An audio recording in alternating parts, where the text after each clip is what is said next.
So I normally introduce myself as an intrapreneur. And an intrapreneur is someone who's been working in major corporations for many years, but always been the person who's been sort of challenging what is. You know, the person who's been able to see, well, guys, our industry is changing. Maybe we need to do something new. Maybe we need to work in a new way. And as such, I had a lot of experience with how to drive change in big corporations. I've been with the aviation industry. I've been in the wind power industry. For the last 8 years, I've been with the Lego Group. Now, I'm going to be talking about radical innovation.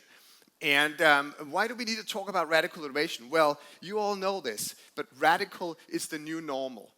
And what does that mean? It means that the changes that are happening in the world right now are also dramatic and big, that it's actually radical to your business. That means it involves new business models, it involves adopting to new technologies, it means completely new, different ways of working. And that's a challenge, because you need to do something that basically you have never done before. And how to do that. And I put some of the things up here that are affecting the toy industry. And it's all the usual suspects. Because what happens when toys get empowered by artificial intelligence? Now the toys can actually learn and think based on the interaction with the child.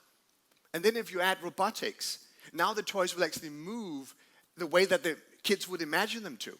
And if you add sound and voice, now the kids can actually have a conversation with the toys. And then if you add Internet of Things and you connect all those toys together, now the toys will actually be able to play together. And when the child is leaving the bedroom, the toys will still be playing. It'll be like Toy Story coming to life, right? And then imagine that you can also augment the world that you're looking at. So allowing the kids to see the stuff that they imagine happening right in front of them through mixed reality. And even on top of that, you can empower the kids to produce their own physical toys through additive manufacturing, 3D printing. So this is a tremendous change, not only in the toy industry, but in every industry. And for a company like Lego, who has, a strong core capability in injection molding, creating physical toys, this is a massive change. This is a radical change. And something where we can't just keep doing what we're doing.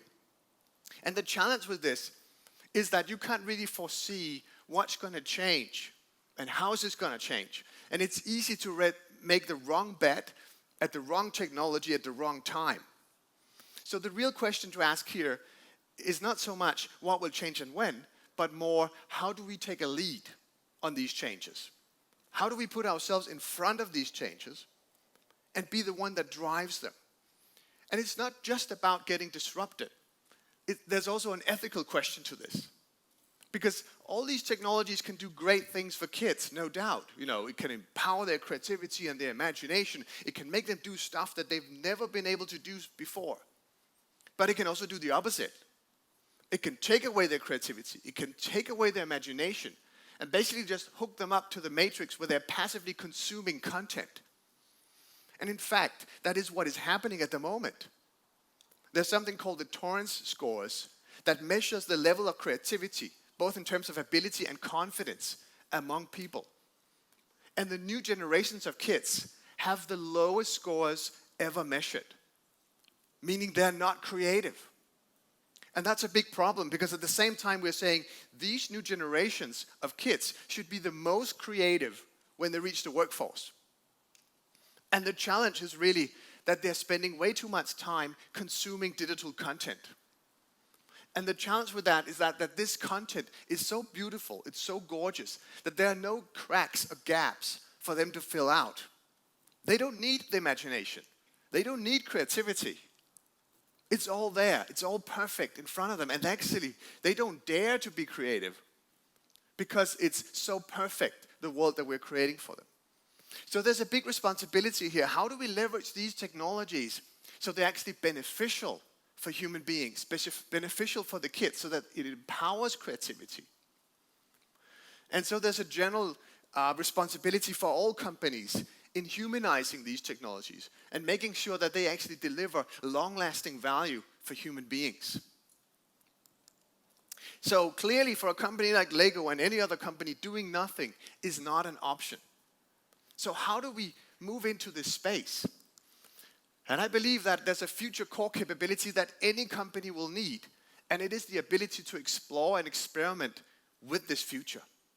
Because you cannot foresee what's going to happen. So the only thing you can do is constantly experiment with the stuff that is happening. How does this relate to us? How might we leverage this new technology? How might we leverage a change different business model? How can we work in a different way? And you almost need to adopt the scientist mindset. Because what the scientist is really good at is constantly exploring new territory. And they are mixing new compounds and then discovering new things. And typically, the biggest inventions from scientists come through their mistakes. You know, the stuff that they didn't foresee was going to happen. So how can you learn how to experiment and also make mistakes? I think is a key core capability in the future. So you might say, what's the problem? Why aren't companies, and especially big companies, excellent at experimenting? Because they have all the resources, all the talent, all the capability, all the IPs. They're sitting on everything. They should be excellent at experimenting. Well, there's a problem. And it is when big companies grow up, they tend to stop experimenting. And so do we actually, as adults, right? We also stop experimenting. The reason is that we sort of grow accustomed to our ways. You know, the way that we've been doing this, we like that. We're comfortable with that. We're good at that. Why change? We don't want to change. And the same happens with the big companies. They become better and better at what they're doing. But it makes it harder and harder for them to then change. And there's another challenge. What's really driving this is the fear of failing. The fear of misstepping. The fear of not being perfect the right time.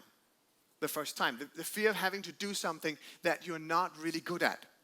Because you don't want to look weak. Both as a person. You don't want to look foolish in front of other people.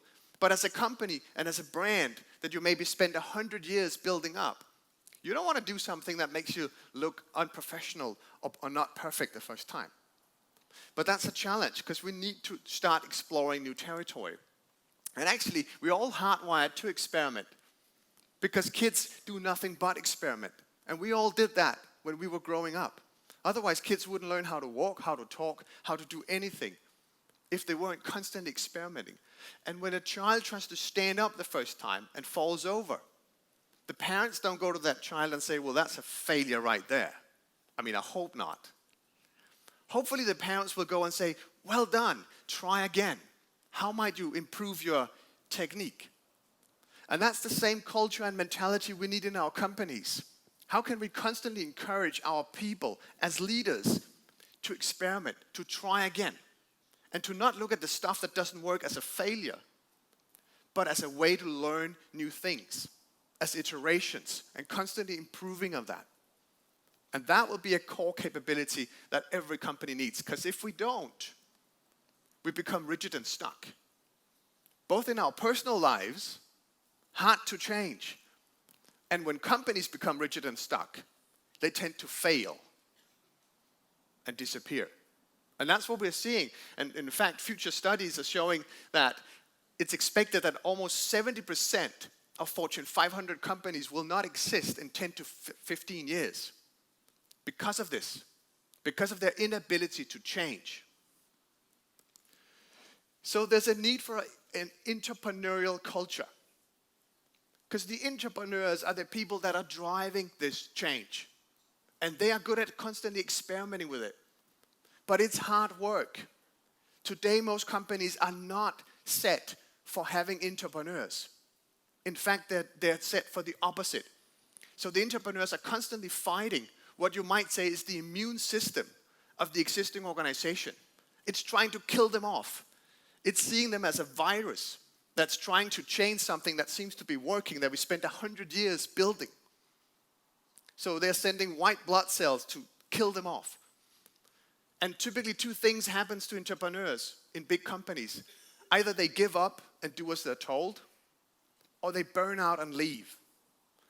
And lately, actually, they don't even want to start.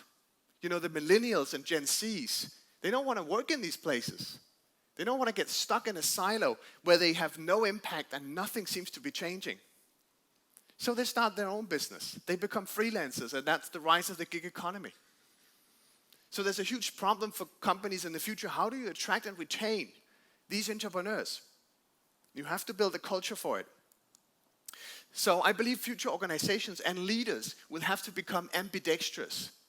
And ambidexterity basically means you're able to use both your hands equally well. Something that's very difficult for us, right? Leonardo da Vinci was good at it, but most folks are not good at it. And the same goes for companies. And for a company, it means that with one hand, the company needs to be really good at managing the existing business, exploiting that business. But with the other hand, they have to be equally well at exploring the future business, spending time on that. And that goes for leaders as well. How can you divide your time into both activities and prioritize them equally well? So I believe there have to be 3 levels of innovation happening in any company in parallel in the future. The first level is, of course, that around the existing core business. This is where you do continuous improvement. You constantly become better at what you're doing. Still staying focused on that. Second level is where you do core exploration.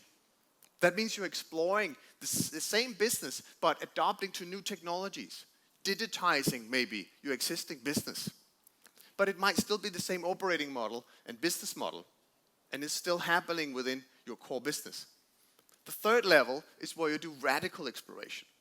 And this is where you explore the stuff that you have never done before. Something that is entirely different. Because maybe the whole foundation you're standing on will be shifting. So how do you experiment and explore with this? And the first 2 levels can happen within the existing company, because that's where you have those capabilities and understanding. But the third level cannot. It has to happen outside the existing business. Because if you take it inside, it's going to get killed. It's going to get terminated. It's never going to go anywhere. Or worse, it's going to disrupt the existing business, which you don't want to disturb too much, at least as long as it's still valid. So you have to build a platform on which how to explore and experiment outside. And this is done through building strategic corporate venturing capabilities. This means ability to both invest in startups that are outside your business, but also build new startups.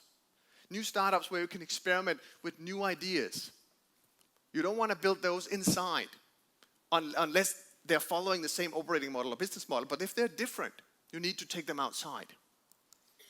And basically it's about getting access to capabilities and assets and talent that you don't have. How can you shortcut the gap between what you know today and what you're good at and what you need to be good at in the future? And that is by investing in new startups and building startups. And it's basically a way of distributing your risk and investment into other areas. So in that sense, the company in the future will have to become more like a platform.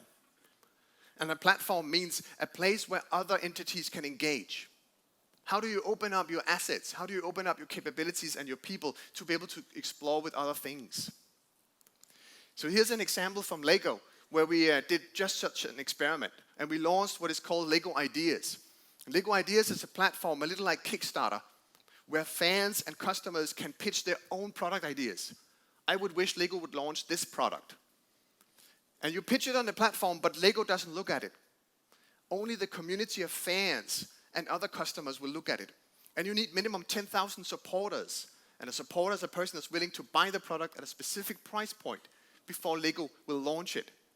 And then Lego is committed to launching 3 to 4 projects from this platform every year. So we presented this idea to management at the time, and this was before Kickstarter, by the way. And the management said, absolutely no way. We're not going to launch this. Okay, 2 main reasons. One, we have all the best designers in the world.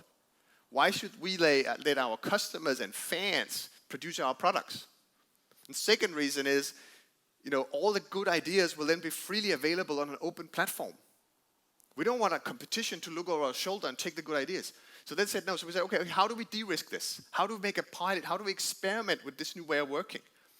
So instead of building the platform ourselves, we found a company who already built one.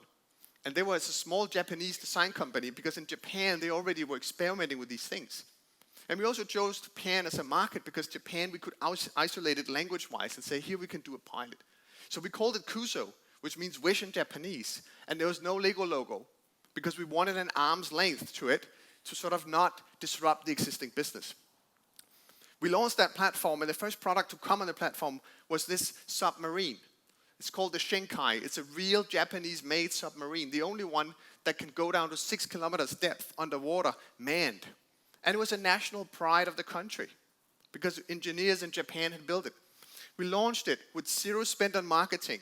It became the best-selling item in the Japanese market ever in that price point, simply because it sold to everyone. Everyone was interested in it. So proving this, and we decided to give 1% of the turnover back to the idea originator. And so this proved the operating model for this. So we got permission to launch the international platform then. And we were looking for a good product for the first one, and we were lucky because it was Lego Minecraft that came on the platform. And Minecraft is this digital game where you build with square blocks, a little like Lego, but just digital. And at the time, there were 80 million active users, 80. So we were looking for 10,000 supporters. In 24 hours, we had 400,000 supporters. There were more than 3 million people signing up to the platform in those first 24 hours. The servers actually crashed 3 times during those 24 hours. The team was all up night. We launched it 6 months later, only 1 SKU in the online store of the small Swedish company behind Minecraft. And it sold so well that we had all the big accounts calling our executives, Walmart, Toys R Us, Target, were calling our executives saying, why aren't you giving this product to us? And they didn't even know about it. Well, it's some pilot, happening in the corner of the company. So this proved that this was really not just a great engagement platform, but also something that could drive change. Lego Minecraft became a full product line with more than 25 SKUs and has, for the last 5 years, been in the top 3 of growth drivers for the company. So this was a great way to discover new ways to develop product by actually collaborating with a community of fans and customers. So we also launched some other products, Back to the Future and Ghostbusters, and when we launched those, no child knew what that was, right? I mean, we know, kids didn't. Still it sold amazingly. So another key win of this platform was actually that it was empowering the users to become the marketeers. All the products launched from this platform have 0 spent on marketing. And this is interesting in a time where the traditional marketing tools are failing. They're no longer working. TV commercials are no longer working because nobody watches Flow TV. So empowering your users to become your marketeers is really strong. So final recommendation to you guys is to be the rebel in your organization and drive this change, but be diplomatic about it. Because it's easy to set things on fire. It's harder to make other people follow once you got a great idea. So here's my top 5 advice on being an impactful entrepreneur. And the first one is to accept the resistance that there will be. And there will be resistance. And it's a natural human tendency. It's the fear of the unknown. What will happen to me and my job, my position of power, if this thing happens and I'm not part of it or I don't understand it? So there will be resistance. You need to understand it and accept it, and then you need to start working on diffusing it. And to do that, you need to only break the rules that you understand. And by that I mean you need to understand, why are the rules there in the first place? Why are people thinking and behaving the way that they are?